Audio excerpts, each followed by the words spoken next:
ኣብ ሱዳን አንጻር ሰራዊት ሱዳን ዝዋጋ ዘሎ ሓይልታት ቁልጥፍ ደገፍ ኣብ ዳርፎር ንከተማ አልፋሽር ከይብላ ኣብ ዘሎ እዋን ብርክት ዝበሉ ገበናት አንጻር ሰብኣውነት ከም ዝፈጸመ መርመርቲ ውድብ ሕብራት ሃገራት ገሊጾም። እቲ ብውድብ ሕብራት ሃገራት ጭብጥታት ከጻሪ ተልእኾ ዝተዋህቦ ኣካል ኣብ ዘቕረቦ ጸብጻብ ቅትለት፣ ስቅያት፣ ጊላነት፣ ዓመፅ፣ ጾታዊ ጊላነት፣ ጾታዊ ዓመፅ፣ ጎደድ ምዝንባል ከምኡውን ኣብ ዓሌት ጾታን ፖለቲካን መሰረት ዝገበረ ምስጓግ ከም ዝፈጸመ ዝኸስስ። ብተወሳኺ ሓይልታት ቁልጥፍ ደገፍ ከምኡ ድማ ሰራዊት ሱዳን ገበናት ኩናት ከም ዝፈጸሙ ዝገልጽ ሓያሎ ምርትዖታት ክጠቅስ እንከሎ ክልቲኦም ወገናት ግን ኣብ ዝነ 3 ዓመታት ቀጺሉ ዘሎ ኩናት ዝኾነ በደል ከም ዘይፈጸሙ እዮም ዝገልጹ። እቲ ጸብጻብ ናይ ውድብ ሕብራት ሃገራት ወሲኹ ክልቲኦም ወገናት ብብዙሕ መንገድን ደይ መደይልካ ብዝወፅእ ስትራቴጅን ንሰላማውያን ሰባት ዕላማ ይገብሩ ኣለዉ እዩ ዝብል። ኣብ ወንበር እቲ ተልእኾ ምጽራይ ጭብጥታት ዝኾነ መሐመድ ቻንደ ዑስማን ብመንገዲ መጥቃዕቲ፣ ቅትለትን፣ ብዘይፍቓድ ማእሰርቲ፣ መስቃይ ኣብ መዳገኑ ቦታታትን ኢሰብኣዊ ኣተሓሕዛን ኮነ ኢሎም ከም ዝፍጸሙ ገይሮም እዮም ኢሉ።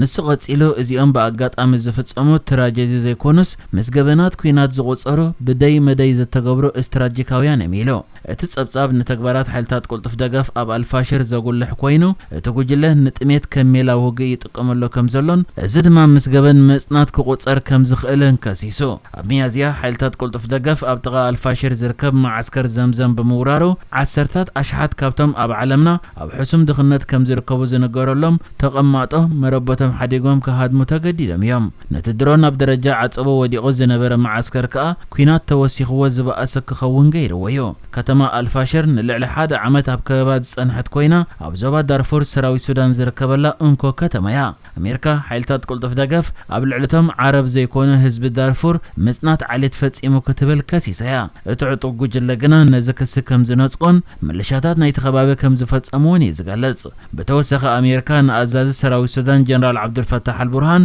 ብሞት ሰላማውያን ሰባትን ንስእነት መግቢ ከም ስልቲ ኩናት ብምጥቃሙን ብምውቃስ እገዳ ኣንቢራትሉ እያ። ካብ ሚያዝያ 2023 ጀሚሩ አንጻር ሓይልታት ቁልጥፍ ደገፍ ኣብ ኩናት ዝጸንሐ ሰራዊት ሱዳን ኣብ ዝቐረበ እዋናት ኣብ ልዕሊ አልፋሽር መጥቃዕቲ ከም ዝሕየለ ህዝቢ ተኸባቢ ኣብ ዝቐረበ እዋን ሓቢሩ ነይሩ እዩ።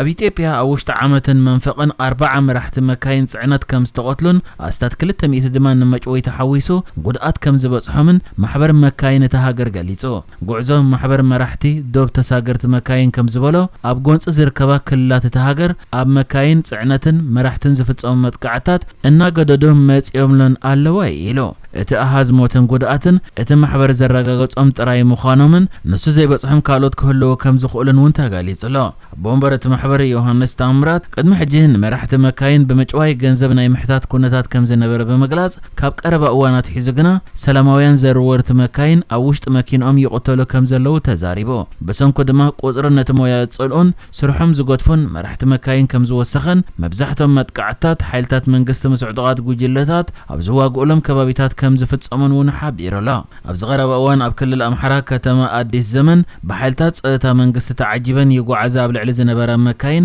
ብዝተኸፍተ ተኹሲ ህይወት ሓደ መራሒ መኪና ከም ዝሓለፈ ተዛሪቡ እዩ። ሓደ ነባሪ ኣብ ዝሓለፈ ቀረባ እዋን ኣብ ዞባ ምብራቕ ጎጃም ካብ ዝርከብ ማሕበር ሕብረት ስራሕ ሓረስቶት እኽሊ ጽዒነን ንምውጻእ እናጅማ ናብ ዝበሃል ከባቢ ዝኣተዋ ክልተ መካይን ከም ዝተቓጸላን እቶም መራሕትን ድማ ንመዓልታት ከም ዝተዓግቱን ገሊጹ እዩ። ናብቲ ከባቢ ድኹዒ ደንጊ ብምእታው ካብቲ ከባቢ እኽሊ ኣይወፅእን ዝብል ተቃውሞ ከም ዝነበረ ዝገለጸ እቲ ሽሙ ክግለጽ ዘይደለየ ነባሪ እተን መካይን ብሓይልታት ጸጥታ መንግስቲ ተዓጂበን ክወጻእ እናተጸበያን ከለዋ መጥቃዕቲ ከም ዝተፈጸመን እውን ሓቢሩ። ኣብቲ እዋን ምልውዋጥ ተኹሲ ከም ዝነበረ እውን ገሊጹሎ። ኣብ ኢትዮጵያ ኣብ ዝተፈላለየ ከባቢታት ብፍላይ ድማ ኣብ ገለ ከባቢታት ክልል ኦሮሚያን ኣምሓራን ምስ ምንቅስቓስ መንግስቲ ዝቃወሙ ዕጡቓት ብዝተሓዝ ዝተፈላለየ መጥቃዕትታት ክካየድ ጸኒሑ እዩ።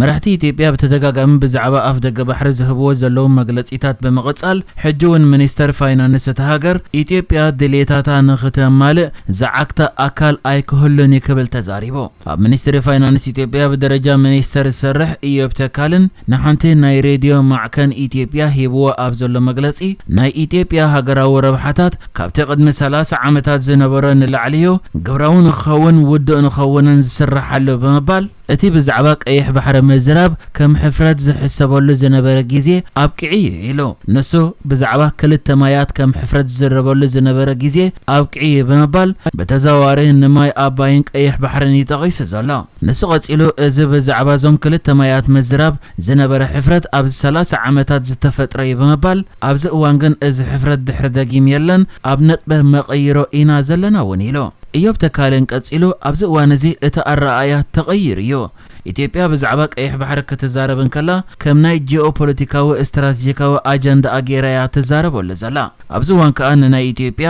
قطباوي ዲፕሎማሲያውን ፖለቲካውን ተልእኾታት ሃገራዊ ረብሓን ንዝቃወም ሓያላት ኮይና ንኽንገጥም ልዑል ጻዕሪ ንገብር ኢና ዘለና ወኒሎ كم زفلت أبز حلفة قرا معلتاتون قدام منستر إثيوبيا بزعبا قيح بحر أملكيتو هيبوا أبز نبر مجلسي أباي نايش عمد قدايو فتحنايو ناي قيح بحر دما ناي تماليو استفترة جيجا تمالي 3 عامتيو كن أرموينا بمبال نقيح بحري أكال إثيوبيا كم زنبرن كأرم مخانن زسمع مجلسي هيبو زنبرة بجكا قدام منستر إثيوبيا أبي أحمدون أب منستر مكرخال إثيوبيا دايركتر زمدناتات وصاين وتهدراو متحبارن ميجر جنرال تشمجم مچو قيح بحري واغا كنكفلل زغبانا يبمبال اتقدم حجن قيح بحري يحلفو هيبو زبلو مساغاغر منغست دما بحزب زي تمرص مساغر منغستي كوم خغبر حلافنت يبلون بمبال نتقداي مستنفتوتنا يزبلم وغنات يزارربلو كم زلو تزاريبن يريو حجقا منستر فاينانس إثيوبيا بالدرجة منستر سرح إيوب تكالن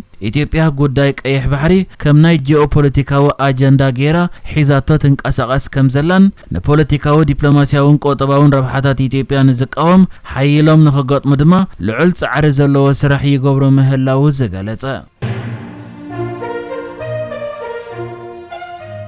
لجزيوم محدار كلل تجراي زي تخفلة دموز سرحتنياتاتو نمخفل أستات 10 بليون بر كم زد ليو غاليزو مكتل بريزيدنت جزيوم محدار كلل تجراي أمانيال أسفاون نزي أبت جزيوم محدار تفت إلى زلت أجم كأمن لون كله نزي تخفلة دموز جن 10 بليون دولار مسلع كبيت كخون مخانة بمجلس محدارو خابز مأززلو ناي باجت عمت حموش تميتاويت كابت السلع باجت نزو قداينا مفتاح كسلعه مداب كم زلو وقاليس لا بجزيوم محدار كل تجراي وصياب زلو حبريته خا منقست فدرال ابز قداي زهابو ملسي سراح ابزي نبرلو كومدما سراح ابزي تسرحلو اين خفلنا زبل كم زخونه يخون بر جزيوم محدار كل تجراي نتو قداي يقمقمو كم زلون قلت فتح نخرخبل دما يسرح مهلاون تاغاليصو